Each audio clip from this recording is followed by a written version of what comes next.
This is one of my favorite stories. I grew up hearing this story. And I've always liked the ASMR, where they soft speak or whisper.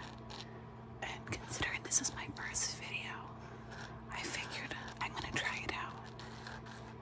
See, I might switch to soft speaking, but at least for this part, I will be whispering.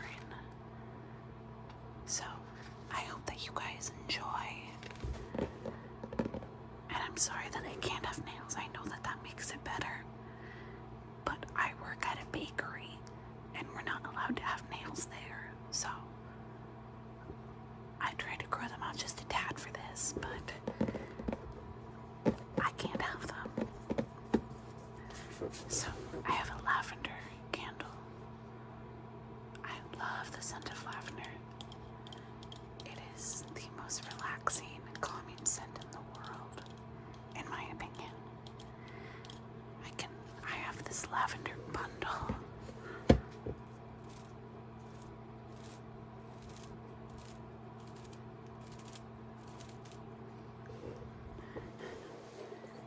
And this little lavender tray that has some dried lavender pieces on it. And a heart that I got with one of my best friends. I don't know if you can hear that. I hope you can. I'm recording on my phone, so it doesn't have the best speaker. And then it has this pin. Oh, I set it on a match. And then it has this pin that I got for Christmas from my grandma. I use it to hold a cardigan that I was knit. It's a shawl that I was knit for Christmas. This holds it closed. Sorry, the speaker's on this side, so I'm trying to remember.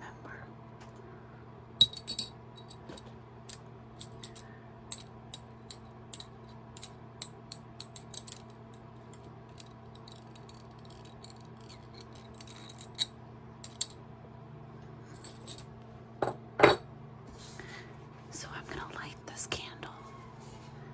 And I'm sorry if you can hear that dog. My neighbors had to leave for work, and their dog has a tendency to whine by the door until they get back.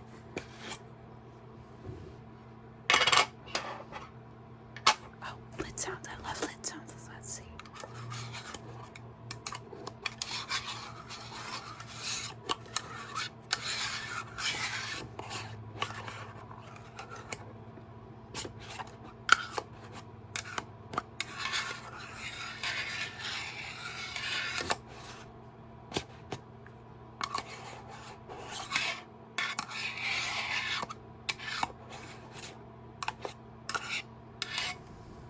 Okay. So I'm gonna light the candle. Let's see. I've never been very good at matches, so let's see.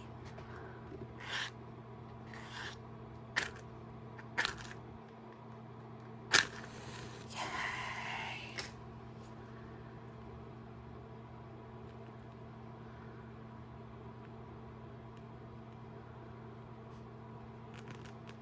Okay, wow, I'm proud.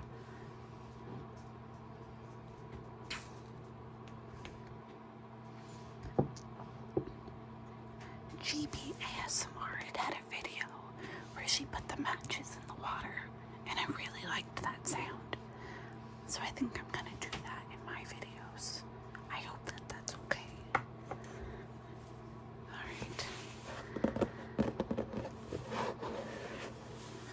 Alright. Anne of Green Gables by L.M. Montgomery.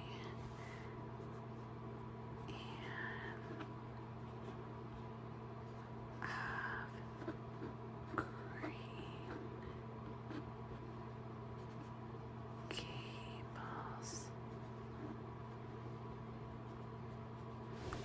by L.M. Montgomery.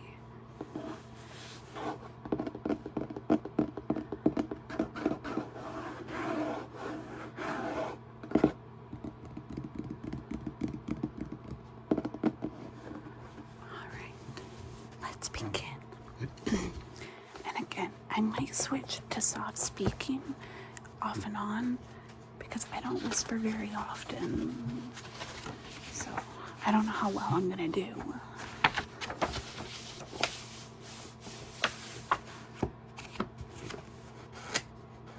But I've been listening to ASMR since 2015.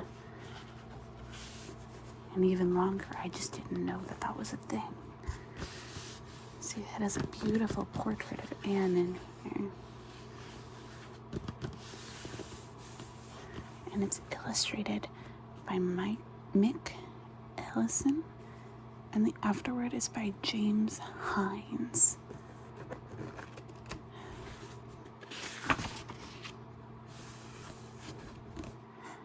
This was first published in 1908. Wow. To the memory of my father and mother.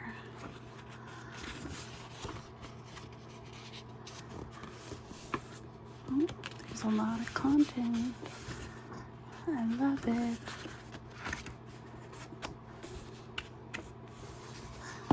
Oh, I love the puff sleeves part. Oh. So excited. Oh, we got some illustrations in here. No commonplace soul inhabited the body of this stray woman child. We're pretty near home now. That's Green Gables. Oh, I'm so excited. This is gonna be so good. And I hope you all enjoy. Chapter 1. Miss Rachel Lynde is surprised. Miss Rachel Lynde lived just where the Avonlea main road dipped down into a little hollow, fringed with alders and ladies' eardrops, and traversed by a brook that had its source away back in the woods of the old Cuthbert place. I think I'm gonna have the book down, that way you guys can still see the candle and like the lavender and everything. If you guys would prefer me to hold the book up so you guys could maybe read along or something, if you're using this for study ASMR, let me know. Okay, and I'm gonna go back to the book now. Okay, and I'm gonna start over.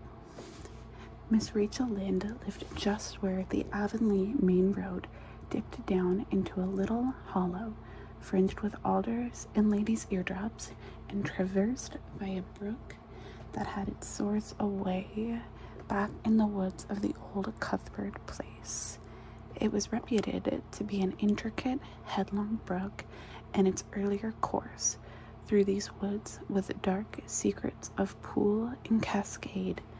But by the time it reached Lynde's Hollow, it was a quiet, well-conducted little stream, for not even a brook could run past Miss Rachel Lynde's door without due regard for decency and decorum. It probably was conscious that Miss Rachel was sitting at her window, keeping a sharp eye on everything that passed, from brooks and children up, and that if she noticed anything odd or out of place, she would never rest until she had ferreted out the whys and wherefores thereof. There are plenty of people in Avonlea and out of it who can attend closely to their neighbor's business by dint of neglecting their own.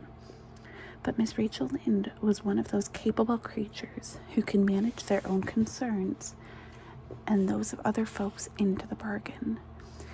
She was a notable housewife. Her work was always done and well done.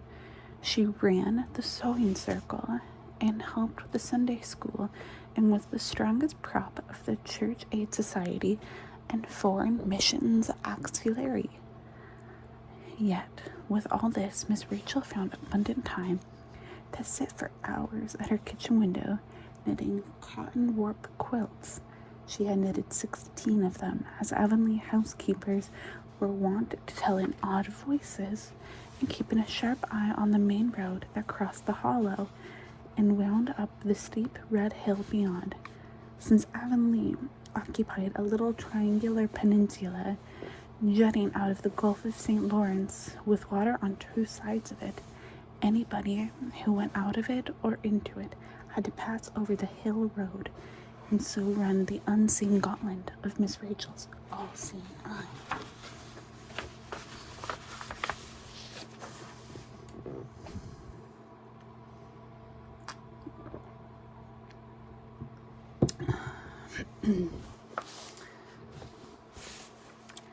She was sitting there one afternoon in early June. The sun was coming in at the window, warm and bright. The orchid on the slope below the house was in bridal flush of pinky white bloom, hummed over by a myriad of bees. Thomas Lynn, a meek little man whom Avalonia people called Rachel Lynn's husband, was sowing his late turnip seed on the hill field beyond the barn, and Matthew Cuthbert ought to have been sowing his on a big red brook field away over by Green Gables. Miss Rachel knew he ought because she had heard him tell Peter Morrison that evening before in William J. Blair's store over by the carbon body that he meant to sow his turnip seed the next afternoon. Peter had asked him, of course, for Matthew Cuthbert had never been known to volunteer information about anything in his whole life. And yet here was Matthew Cuthbert at 3:30 on the afternoon of a busy day, placidly driving over the hollow and up the hill. Moreover, he wore a white collar and his best suit of clothes, which was plain proof that he was going out of Avonlea, and he had the buggy and the sorrel mare, which betokened that he was going a considerable distance. Now, where was Matthew going, and why was he going there? Had it been any other man in Avonlea, Miss Rachel, deftly putting this and that together, might have given a pretty good guess as to both questions, but Matthew rarely went home, that it must be something pressing and unusual which was taking him. He was the shyest man alive, and hated to have to go among strangers or any place where he might have to talk. Matthew, dressed up with a white collar and driving in a buggy, was something that didn't happen often. Miss Rachel, ponder as she might, could make nothing of it, and her afternoon's enjoyment was spoiled. I'll just step over to Green Gables after tea and find out from Marilla where he's gone and why, the worthy woman finally concluded. He doesn't generally go to town this time of year, and he never visits. If he'd run out of turnip seed, he wouldn't dress up and take the buggy to go for more. He wasn't driving fast enough to be going for the doctor. Yet something must have happened since last night to start him off. I'm clean puzzled. That's what, and I won't know a minute's peace of mind or conscience until I know what has taken Matthew Cuthbert out of Avonlea today. Accordingly, after tea, Miss Rachel set out. She had not far to go. The big rambling, orchid-embowered house where the Cuthberts live was a scant quarter of a mile up the road from Lynn's Hollow. To be sure, the long lane made it a good deal further. Matthew Cuthbert's father, as shy and silent as his son after him, had got as far away as he possibly could from his fellow man without actually retreating into the woods. When he found his homestead, Green Gables was built at the furthest edge of his cleared land, and there it was to this day, barely visible from the main road, along which all the other Avonlea houses were so sociably situated. Miss Rachel did not call living in such a place living at all.